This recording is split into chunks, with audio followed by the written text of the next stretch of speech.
మొన్న పలమనేరు అనే గ్రామం అంటే చిత్తూరు జిల్లాకు చెందిన పలమనేరు అనే గ్రామానికి వైఎస్ జగన్మోహన్ రెడ్డి గారు విచ్చేశారు.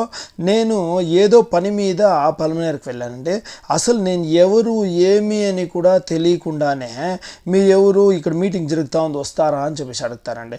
ఏంటి మాది ఈ ఊరు కాదు అని చెప్పేసి చెప్తే మీది ఏ ఊరైనా పర్వాలేదు, మీరు వచ్చే రాండ పర్వాలేదు, మీకు 500 రూపీస్ క్యాష్ ఇస్తాము, ఫుడ్ ఇస్తాము, వాటర్ బాటిల్ ఇస్తాము, ఇలా అలా అని చెప్తారండి. అది అండి వైసీపీ అంటే. వైసీపీ వాళ్ళకి జనాలు చేరాలంతే. వాళ్ళు ఏ ఊరులన్నా కావచ్చును, ఎక్కడన్నా కావచ్చును, వాళ్ళు ఎట్లా అన్నా పాడైపోవచ్చును, వాళ్ళకి కావాల్సిన డబ్బు అంతే.